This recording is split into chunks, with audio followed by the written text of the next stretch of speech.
China has been pushing hard to boost ties with Pacific Island nations. We've seen Beijing sign security agreements with the Solomon Islands and send police force to Kiribati, a country just next door to Hawaii.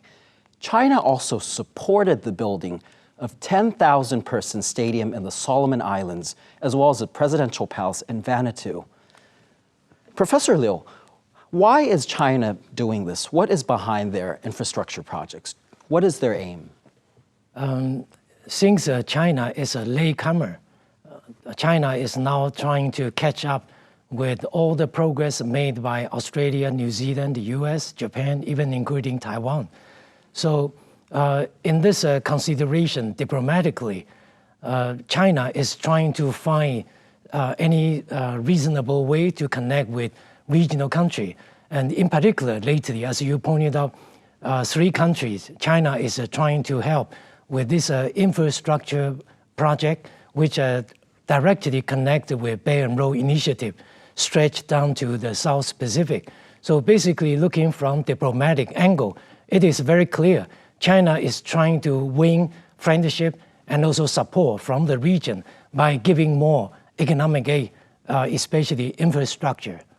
Professor Guo, is this ulterior motive to counter the U.S., or is it just China's attempt to win more allies? I believe China's move to South Pacific is basically duplicating. This is so-called A2AD strategy, anti-access and area denial strategy from the Imperial Japan during World War II. And first of all, in terms of the strategic importance of Solomon Island, Solomon Island is almost a hub for Eastern and Western Pacific. And Solomon Island, as we know, during the World War II, lots of important naval battles happening surrounding Solomon Islands, including the famous 1942 battles of Coral Sea. That was very decisive ending for the Imperial Japanese Navy and also US Navy during World War II. And not to mention the importance of Kiribati. It locates in the center of the globe. It is the best location for China to make good observation on any move of US forces in the Pacific.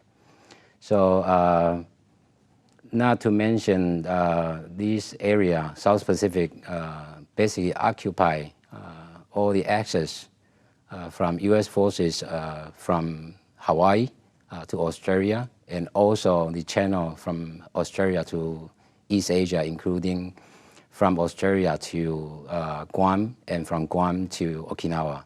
So South Pacific really bears very important geostrategic importance in the bigger picture. Professor Guo, it's interesting you mentioned the Solomon Islands. Solomon Islands was a diplomatic ally of Taiwan and switched recognition to China during the Tsai administration. How does this switch affect in terms of U.S. influence in the region? It is actually out of China's Belt and Road Initiative.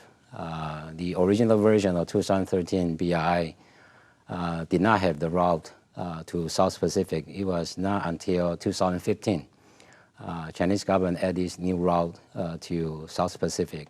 And the first target is actually Solomon Island. Of course, China knows very well of this geostrategic importance of Solomon Islands.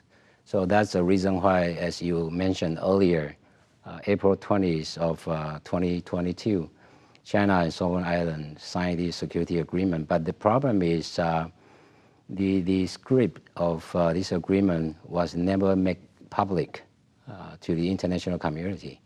And that was not until the Australian press, ABC, one of the reporters released the possible script of China-Solomon Islands security agreement. So China's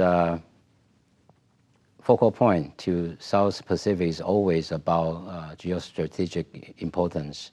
So since starting from 2015, China started to add on more foreign aid assistance and also debt loan program to those island countries, including Solomon Islands, of course.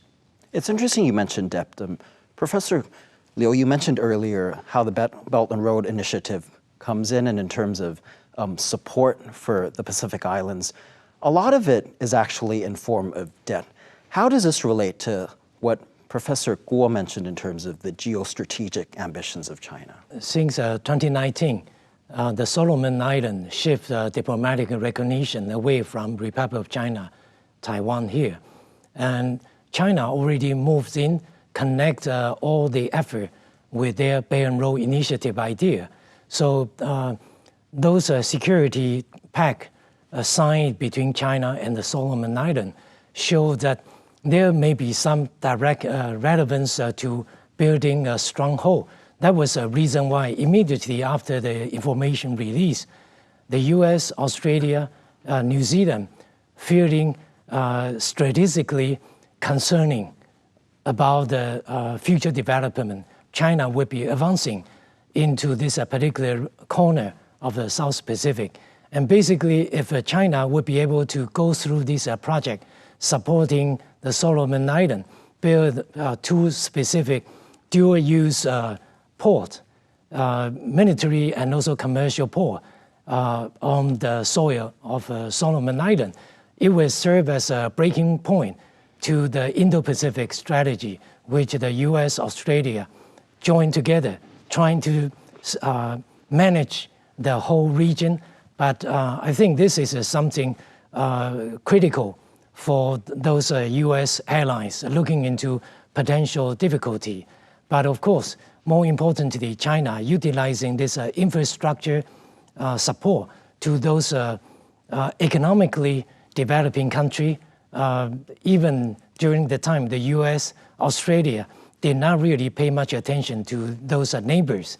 And up until that moment, gradually they are coming back with this support, especially on economic development.